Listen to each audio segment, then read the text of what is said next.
Eu não coloquei aqui, mas você falou um negócio interessante, né? O cuidado do revitalizador não se arrebentar. Isso. Vou incluir aqui na pauta aqui de surpresa, mas como é que você cuidou da sua saúde emocional e espiritual nesse processo? Porque há o cuidado seu também quando você emerge num cenário de caos, né? Como é que você cuidou de si mesmo? Engraçado que eu tenho uma visão diferente hoje da que eu tinha lá atrás. Aham. Teve coisas que mudaram, teve coisas que não mudaram, ok? Então, o que não mudou? O que eu adotei para mim desde o início do meu ministério? Eu nunca abri mão de duas coisas simples que todo crente precisa fazer: ler a Bíblia e orar. Eu nunca abri mão disso, Daniel. Eu sempre tive na minha vida, durante o ministério, antes era diferente por causa do tempo, mas no ministério eu adotei uma prática. Todos os dias pela manhã eu oro e leio a Bíblia. Ponto. Isso eu faço há 20 anos e eu leio a Bíblia, independente de ser pastor, eu leio a Bíblia como crente, ok? Eu leio a Bíblia, sento e leio a Bíblia. Que é uma E oro. tarefa de todos nós, Todos vamos nós, dizer assim. certo? Então, primeira coisa, saúde emocional. Teve uma coisa para mim que foi muito importante, que foi assim de uma peculiaridade assim, gigantesca.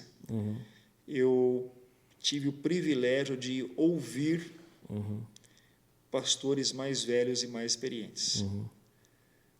Eu vou dizer para você que eu tive o privilégio de ouvir alguns caras assim diferenciados, que eu não vou mencionar os nomes aqui, mas assim, cara, eu fui muito abençoado ouvindo essas pessoas. Vou mencionar um, vai. Eu tive o privilégio de ouvir, por exemplo, de bater papo, trocar ideia com Paulo Solonca, que já faleceu há alguns anos. Sim.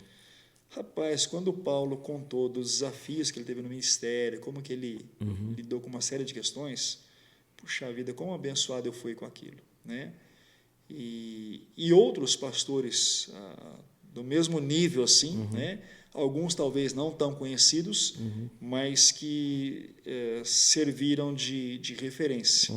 Então, ouvir vozes de pessoas que já estavam quase no final do trajeto ou já depois da metade foi essencial, ok?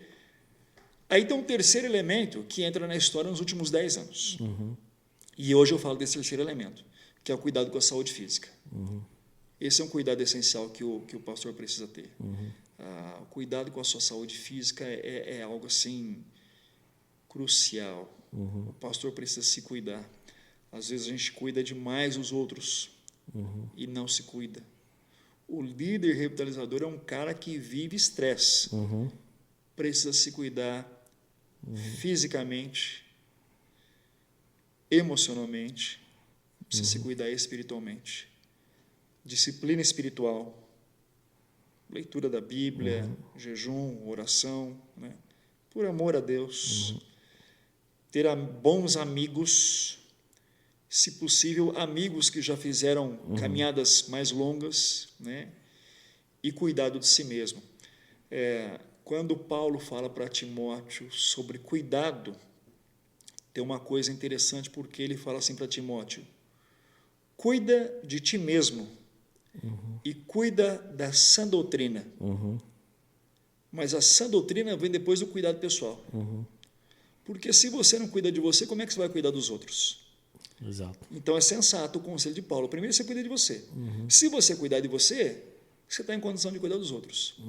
Então líderes revitalizadores precisam pensar nessas três áreas: no cuidado espiritual, no cuidado emocional e no cuidado com a sua própria saúde física. Legal. Muito importante isso, né? Porque a gente, às vezes, a gente vive uma geração que tem procurado calar vozes dos mais experientes, e é importante a gente ter isso em mente, da importância de ouvir pessoas que talvez já traçaram os caminhos que a gente está procurando traçar, né?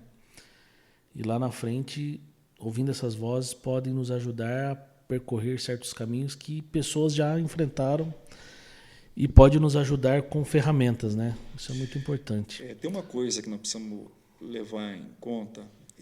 Isso tem me incomodado bastante.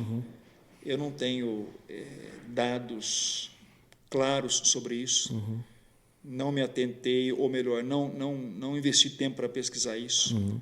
Mas nós estamos diante de uma realidade que talvez nos próximos 10 anos nós vamos enxergar os resultados de maneira mais evidente. Sim. O número de pastores jovens que estão sucumbindo no início do ministério é gigantesco. Sim. Eu digo por especulação. E pode ser que alguém vá dizer que eu estou errado, e quem sabe Deus, tomara que eu esteja, mas eu acho que não, Daniel. Eu tenho arriscado dizer que boa parte dos pastores recém-formados não tem conseguido sobreviver 5 anos no ministério pastoral. Pois é. Que Deus nos ajude a mudar esse cenário, né?